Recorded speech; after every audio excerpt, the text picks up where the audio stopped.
میں دنیا کا ہر گناہ معاف فرما دوں گا لیکن میں شرک بھی معاف نہیں فرماؤں گا۔ رسول پاک علیہ السلام نے فرمایا کہ جس بندے نے نماز چھوڑی، ایک بھی نماز چھوڑی، او کما قال علیہ السلام، تو گویا کہ اس بندے نے شرک کیا۔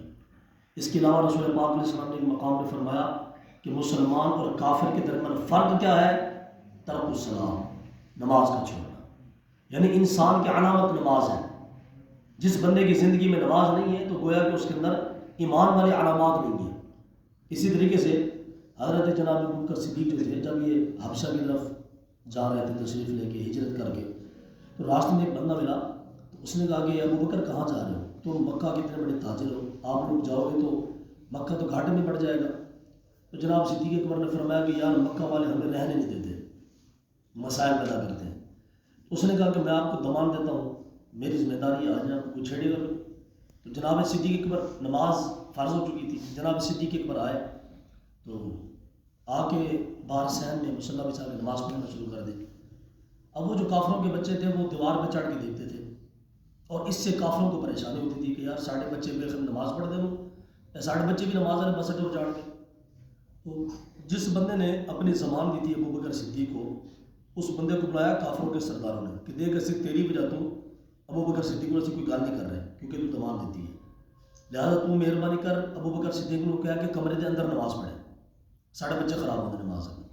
تو جناب صدیق اکبر نے آپ نے برآمدے میں مصلی بچھا لیا۔ پھر وہی سلسلہ کہ کافروں کے بچے آگے بیٹھتے سیدھے قرآن پڑھا سنتے سیدھے سارا۔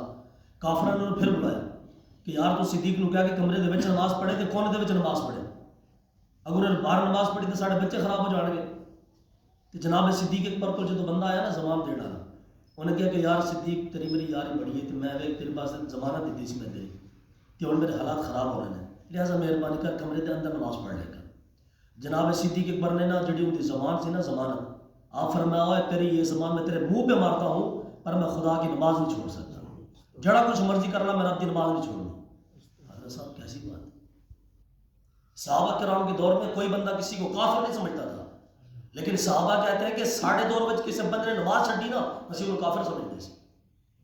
اتنی بڑی بات ہے۔ آج بھی سعودیہ کے اندر تقریباً لوگ نماز پڑھتے ہیں، افغانستان میں، سعودیہ میں، وہاں پہ بے نمازی نہیں، کیونکہ وہاں پہ بے نمازی کو کافر سمجھا جاتا ہے، جبکہ اس طرح کی حدیثیں بھی موجود ہیں۔ رسول پاک علیہ السلام نے فرمایا من ترک الصلاۃ متعمدا فقد کفر، جس بندے نے نماز کو چھوڑا اس نے گویا کہ کفر کیا، جس بندے نے نماز کو چھوڑا فقد ہدم الدین، اس نے دین کو گرا دیا۔ تو نماز ایمان کی علامت ہے، جس بندے کے دل میں ایمان ہے پکی بات ہے کہ وہ ہمیشہ نمازی ہوگا۔ سمجھ رہے ہیں؟ میں نے آپ کو ایک مثال دی تھی کہ آج ہمارے ہاں مسلمان کی صورت حال یہ ہے، سپیکر سے آواز آتی ہے کہ آؤ کامیابی کی طرف، لیکن ہم کہتے ہیں نہیں بھی کامیابی مسجد میں تو نہیں ہے، کامیابی تو باہر ہے، چوری بولو کرو، جھوٹ بولو، دغا بازی کرو۔ میں یقین جانیے میں حیران ہو کرتا تھا کہ معاشرے میں بالخصوص پاکستان میں سب سے کم تنخواہ مولوی کی ہوتی ہے، مزدور سے بھی کم۔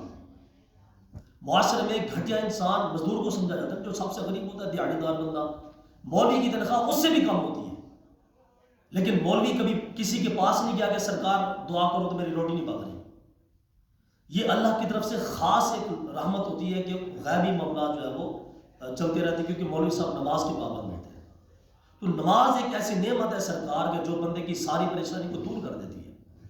یعنی سب سے پہلا سوال ہے قیامت میں، سب سے پہلا سوال پیپر میں آپ دیکھتے ہیں کہ پہلا سوال لازمی ہے، باقی میں سے کوئی 2 کر دے، باقی میں سے کوئی 4 کر دے، یہ اکثر ہوتا ہے پیپروں کے اندر۔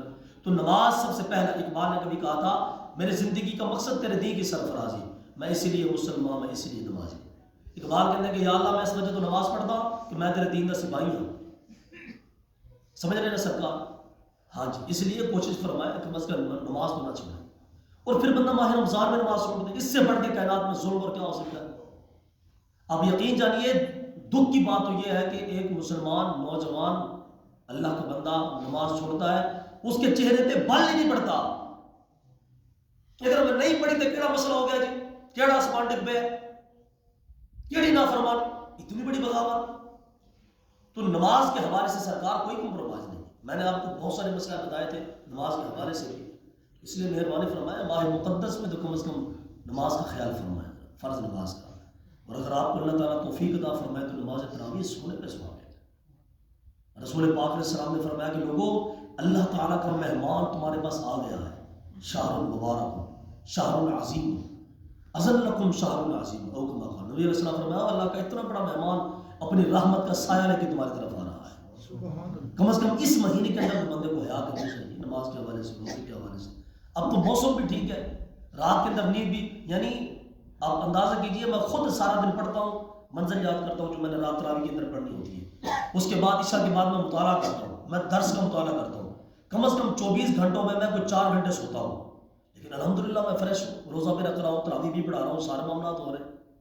اب تو رات بھی بڑی ہے، دن بھی ٹھنڈا ہے، بندہ اس دن اور رات کے اندر جو ہے وہ روزہ بھی چھوڑ دے اور تراویح کی نماز بھی چھوڑ دے، دکھ کی بات ہوتی ہے۔ لہٰذا مہربانی فرمائے، نماز کی پابندی فرمائے اور روزے کی بھی احتیاط فرمائے۔ اللہ ہمیں عمل کی توفیق نصیب فرمائے۔